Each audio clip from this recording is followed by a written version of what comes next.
while carrying his 2-year-old daughter on his shoulders along a busy street. Comedian Jarrod Christmas suddenly felt as though he had stepped off a fairground carousel. It was 8 years ago and Jarrod was in Montreal in Canada, performing at its comedy festival. "The world started spinning and I felt dizzy," recalls Jarrod, 42. "I remember leaning against a wall to carefully lift Edie down, feeling I wanted to throw up while trying not to fall over. I stood there hoping everything would correct itself, and after a couple of minutes and some deep breaths, I tried carrying on as normal, despite still feeling slightly dizzy. I caught up with my wife Amelia and family, but I didn't want to panic them. We went out to lunch although I had zero appetite and was just trying not to vomit. I knew it wasn't normal and something was going on, but I kept it to myself."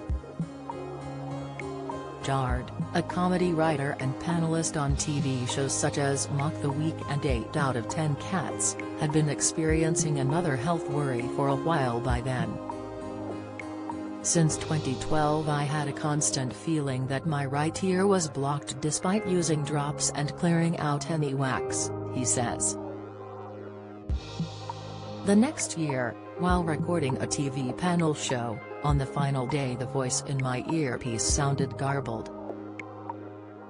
"I realized then that I couldn't hear properly in my right ear, but I was so busy with work I compartmentalized that and didn't allow myself to think about it."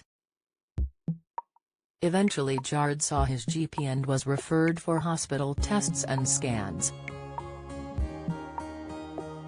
He saw several consultants but nobody could pinpoint what was causing his symptoms. "The hearing in my bad ear became so poor that even if someone was standing in front of me in a noisy room, all I could hear was the background noise. I developed coping mechanisms, so would crane my good ear towards people, they probably thought I was going to kiss them."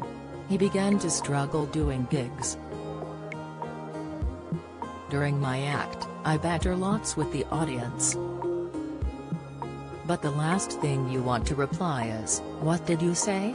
When someone shouts something, you instantly lose any spontaneity."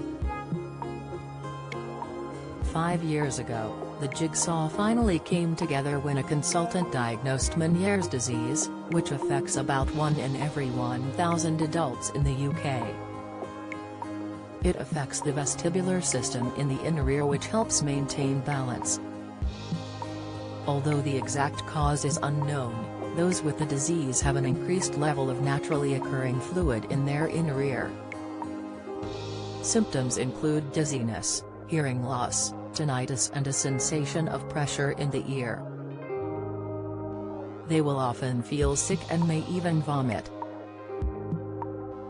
Attacks can be rare or can come in clusters lasting from a few minutes to a day or more. Medication, often taken when sufferers feel an attack coming, can make them feel less nauseous and help with dizziness. During an episode, they are advised to sit or lie down. It often worsens over the years and can spread to both ears. "I was absolutely gutted when they told me there's no cure for it," says New Zealand-born Jarrod, who lives near Bath, Somerset, with Amelia and their 2 daughters. "But it also came as a relief as I knew why I was suffering these symptoms and could research it properly." Although Jarrod will always have hearing loss and often feels nauseous, he currently only has occasional attacks of dizziness and can detect when an attack is coming. "Being tired or stressed can bring it on," says Jarrod, who's reduced salt and caffeine in his diet. "I take medication to help, but during an attack I'm confined to bed for 24 hours to try and sleep through it. I then have a day or 2 of it easing, but feel wiped out." He began using an NHS hearing aid in 2018, but admits he hated it. I felt it instantly made me look like an old man, he says.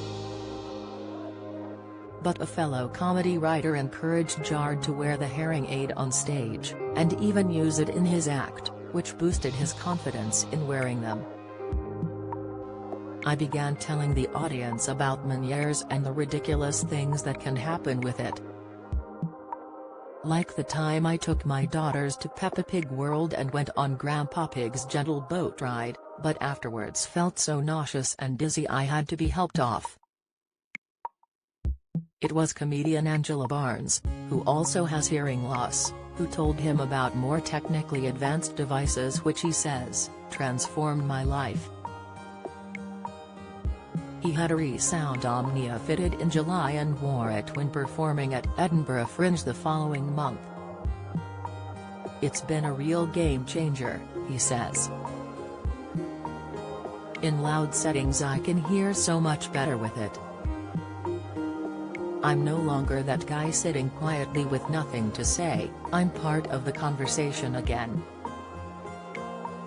Although Jard had a Meniere's attack between shows at Edinburgh, he knew exactly what to do. I cancelled a few shows, went to bed at 10 p.m. and rested a lot. It worked, and when I was on stage, for the first time in years, I could hear everything including the heckles, which maybe I wish I couldn't always hear. Jard wears a ReSound Omnia hearing aid, ReSound.